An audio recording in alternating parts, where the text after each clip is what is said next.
Great, and just a reminder, the reason why we're focusing on child abuse generally is because for us, focusing on healing child abuse allows for survivors to be less vulnerable as adults to sexual abuse and trafficking. And neglected, because while they're being sexually abused, their thoughts and feelings are being ignored.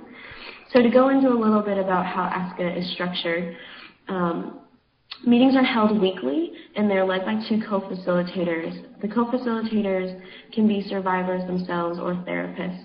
And the reason why they are led by survivors is so that survivors can take on leadership roles, and also so that the content of the meeting is such that everybody can participate. When therapists lead the meeting, therapists are not allowed to share because that would break the therapist-patient relationship. But we'll talk a little bit later about why one might be better than the other in terms of who leads the meeting. The meeting is run by a script in the sense that there is an actual typed out script for the co-facilitators to follow that has been developed over years by participants and therapists, mainly to have a consistent meeting format. And that consistency is something that is helpful for survivors who've had such inconsistent and unpredictable experiences in their lives.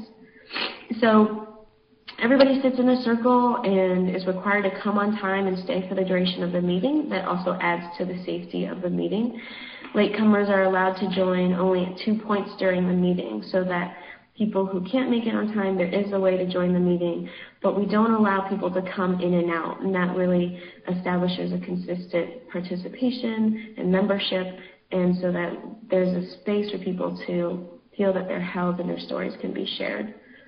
And then the meeting starts off with some opening comments and topic for the day by the co-facilitators. And we're going to share a clip for you about that was developed so you can hear a little bit about what the meeting is like.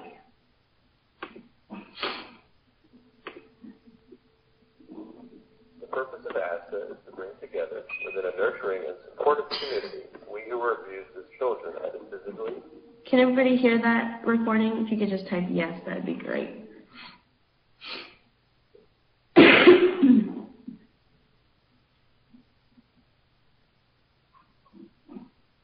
Sexually or emotionally. Great, and I hope you typed yes because you can hear it, not just because I said so.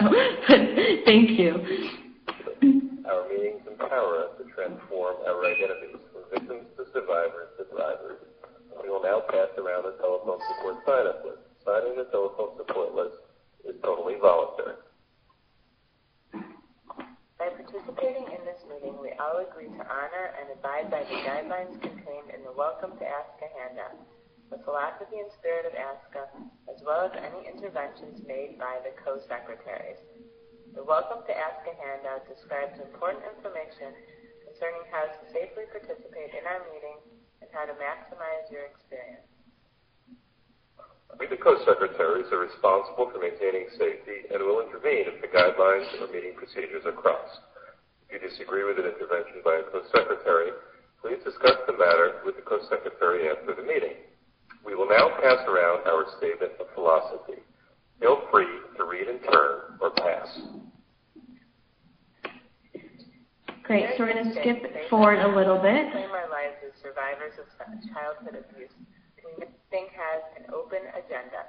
This means that our shares may relate to any aspect of our childhood abuse history, the stages and steps, or any of the issues or challenges we are confronting in our recovery. We will now... Great. So those opening comments are from the co-facilitators, and really the statement of philosophy that was alluded to is the philosophy that was written by folks who started the meeting. And the opening comments really just set the tone for the day. So what you heard there was an open agenda meeting.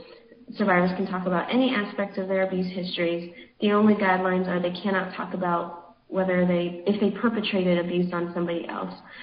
Other days are focused on a topic. For example, it might be memories, or maybe the topic is anger or the inner child. And the reason why we rotate it is so that survivors can focus on a specific aspect of their abuse and talk about a common theme and share and relate with one another on that theme. So after those opening comments, we do have a main presenter. They're given 10 to 15 minutes to share uninterrupted about their experience. And after the main presenter speaks, then everybody is given the opportunity to speak for about 5 minutes, and we do what's called a tag share. So once you're done sharing, then you can tag the next person who raised their hand. So we're going to give you a sample of the tag shares.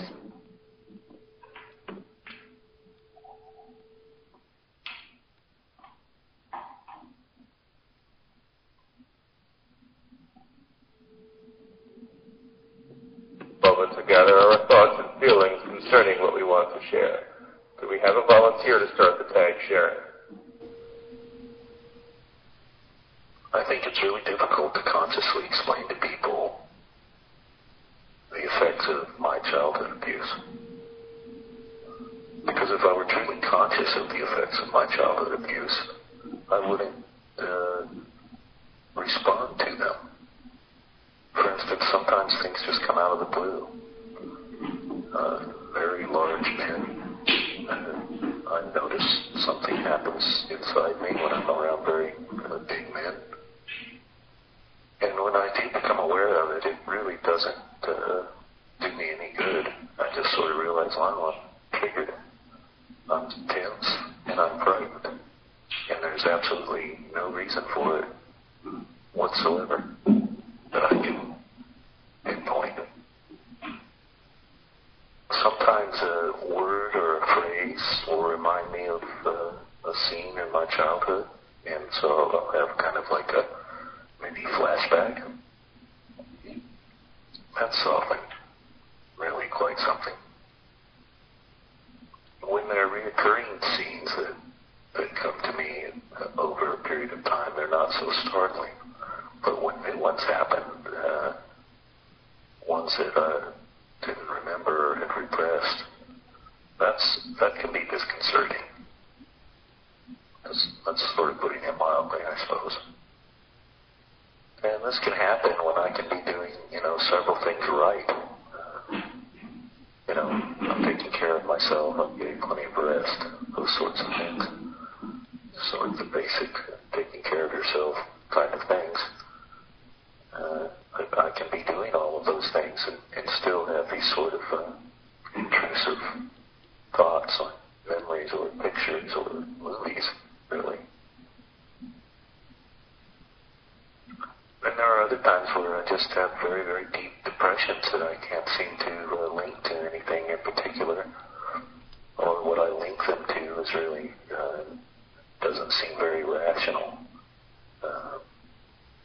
I can actually sometimes find triggers, for instance, turning in some work and then not getting the reception that I wanted it to get. So people basically being underwhelmed with my brilliant ideas. So I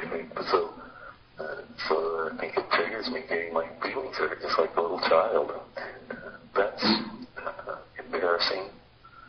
And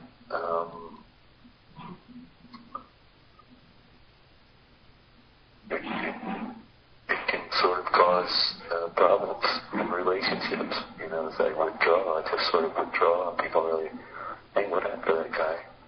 So I'm too embarrassed, of course, to say, nor am I really conscious of a lot of the time,